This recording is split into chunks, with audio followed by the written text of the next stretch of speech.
So I just had my first play test of my game, and I gotta say it was a pretty decent success. Hey, my name is Ev. I am starting a game development studio project called Glitter Snack, where we develop delight through art and technology. And this is a devlog for my first project, working title Midnight Constitutional.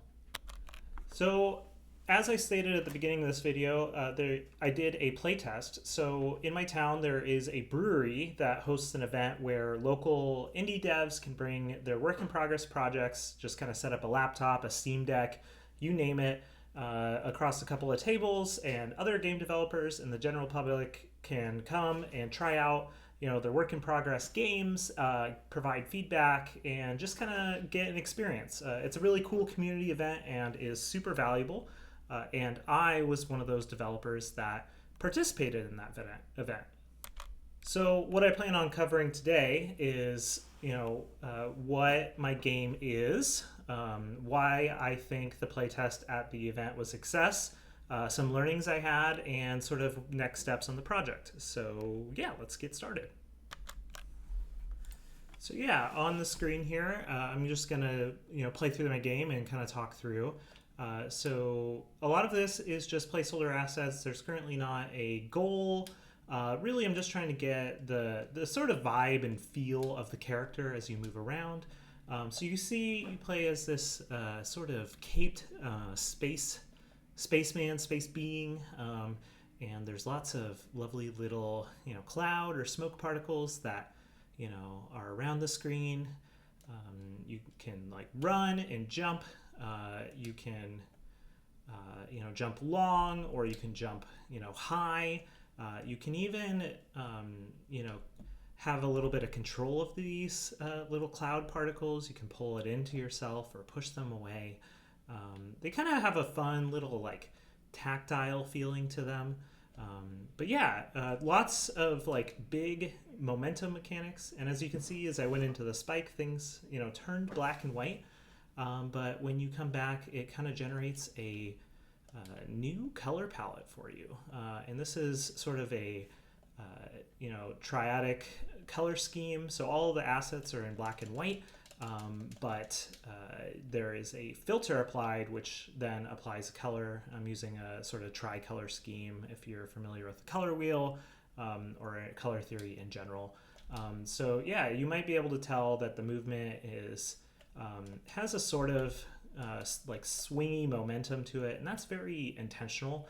I want the player to be able to like chain like speedy movements together and like when they know it, but at the beginning maybe it feels a little strange and uncomfortable. But yeah, if you get really good at this, you can actually get some pretty crazy movement speed, which can be very, very fun to explore. So yeah, the cloud particles you control are just the ones that are in the screen that you can see.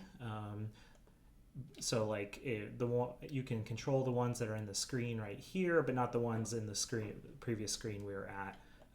And you can see these cloud particles also sort of like break apart and join back together, which I thought gave a fun little toy-like expression to these. They currently don't have a tool or usefulness yet. They're really just toy-like at this point, but I do have plans later on for making them a little more flexible to in the actual moment-to-moment gameplay. So yeah, that's the game as it exists right now. So what was the response generally from people around? Most of the response was surprisingly largely pretty positive. People loved the chaining of the momentum. They thought the clouds were kind of bizarre, but a unique thing to play around with. People loved the stomp and then the sort of bounce back movement you may have seen moving around. I received many comparisons to a game called Animal Well, which if you haven't played is a really lovely platformer exploration game. It's the game on the top that you can see, which I think is I can definitely see the comparisons for sure, especially visually.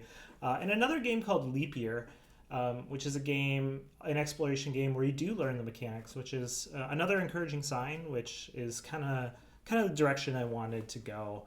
The game also, I recognize, looks pretty weird, and at one point there was a small line just to check it out on the vibes alone. All the physics cloud particles moving around the screen, the sort of neon colors that change. There's people that were just kind of looking at it and wanted to check it out just because, this thing kind of looks different than much of the other games, which is a very intentional choice on my end.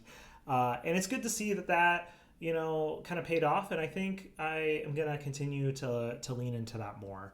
I will say, though, that, it wasn't all sunshine and rainbows. The people who seem to really resonate with this game are people who already play platformers and people who really loved the sort of like moment-to-moment movement. But some of the negative comments were being about it being harder to stop. It's got kind of a slippery ice-like movement, and especially if you're new to the mechanics or don't really explore some of the options to sort of stop your momentum or move it, it can feel very frustrating and kind of unresponsive. And some people found that there were a lack of cues for certain actions, which also is currently a little intentional, but there are some. I did also notice that some players didn't discover some movement options in the character that I was hoping to that would have solved some of these problems. And some people just, even though there was a playground for the character, and I was really trying to focus on making the moment-to-moment without goals fun. Some people, kind of couldn't get past that and were just kind of, wanting to have goals like, pits to jump over or something to do with the clouds. I will say, though, that a fair number of people continued to move around the environment, even without goals. So it seems like many people still had fun with that.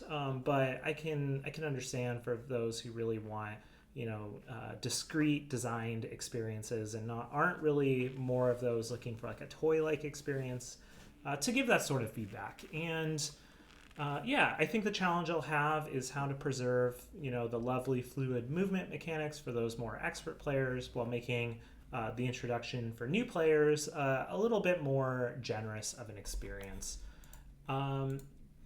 And why do I think I got this response? The one thing is I had a very clear vision about what I wanted to make. I knew that I wanted to make a platformer that had very interesting movement, ones that if you mastered it, you could get a lot of fluidity, but at the beginning felt a little out of control. I studied other platformers as well, games like Celeste, Even the Ocean, and Kirby. A lot of the movement influence is from the ice power-up with Kirby, where you kind of have this big burst of movement and you slide around and then you can kind of pivot, and it just kind of has like a swingy movement to it. And I also spent a lot of time just tweaking the values to get the exact moment-to-moment feeling I wanted. There's always new things to add, but I feel like the foundation for this is pretty solid, even if there are improvements that could be made. One of the articles I wanted to go over was one particularly about Celeste. And this is called Celeste and Forgiveness by Maddie Thorson, the developer of Extremely OK Games, the developer of Celeste. And she wrote this very lovely article about, how she made Celeste feel like a very tight platformer. The first one is this concept called coyote time.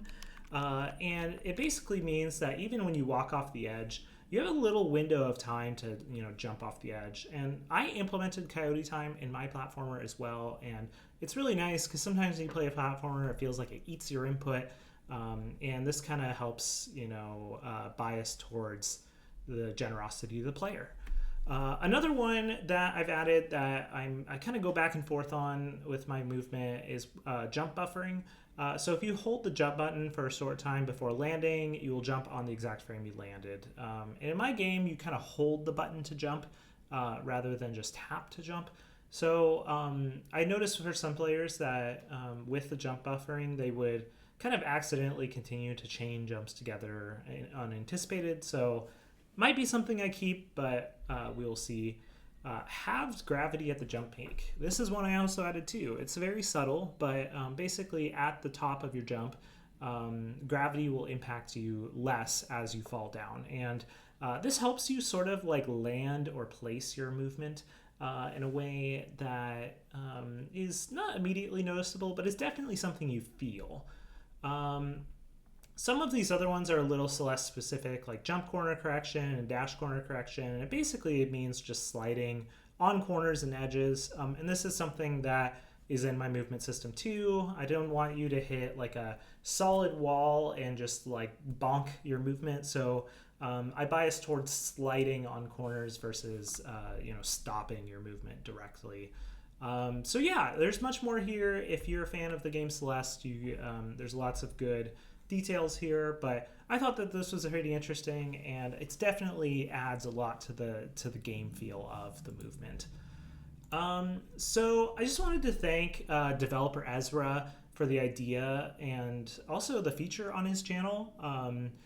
I've been networking and sharing with folks in Discord, and it's been super cool, and I would really recommend other devs to do it, if only to just get the experience and meeting other people and being in community. It's really awesome, hearing and seeing other people's projects. And I was, struggling with some ideas of like what to cover on my game, because, I'm kind of sort of lost in the sauce when making it. And this idea of covering the Celeste article was provided by him. Just for context, DeveloperEzra is another YouTube channel. He covers game design. He has a lot of tutorials, especially like coding focused tutorials. And is also kind of starting this like general game dev vlog accountability journey. If this is that kind of thing you like, you should definitely check him out. I'll make sure to put a link in the description. And this is just, all the more reason to just continue to be in community with other devs and other people, making cool stuff. Maybe this could be a case for a community showcase, showcasing other people's projects. If that's something you'd love to see, is just kind of interesting work that's happening in the game dev space right now, especially on YouTube, let me know. I'd love to collaborate with other folks and kind of have sort of like a show and tell video. I think that would be very neat. So what's next? I think first, let's set some intentions for February. The next thing I want to do is I want to do another in-person playtest. I found that to be super valuable and insightful. It gave me direction for my project. And so that's something I want to do in the month of February. I also want to try to design about roughly 16 screens of map. I feel pretty confident in the core movement system based off the feedback I've received already. I really wanted to get the platformer controller perfect first before designing map, just in case I would have to redo sections of map, but I'm realizing that part of this process is continuing to be iterative, and I'm probably going to have to redesign map anyways as I learn more. So I just want to get a couple screens of map ready so that players will have some goals and things to do during my next playtest. I want to develop the heads-up display a little bit more and improve some of the other assets. I have a lot of placeholders right now, and ultimately I want to make things look just a little bit nicer in some respects, and also provide some of that feedback and cues and other information to the player that doesn't exist currently. I'll always continue to tweak the character controller in smaller ways to refine, just make those little moment-to-moment things feel a little bit better whenever I experience some rough edges. I also want to keep posting videos showing my progress.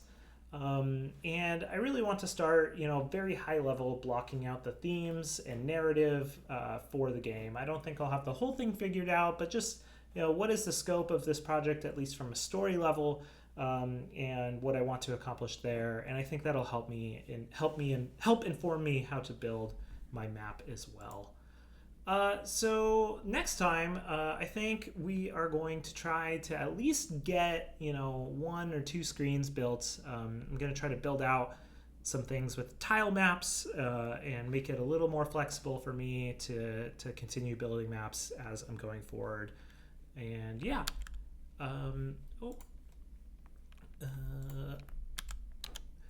So yeah, thank you so much for watching.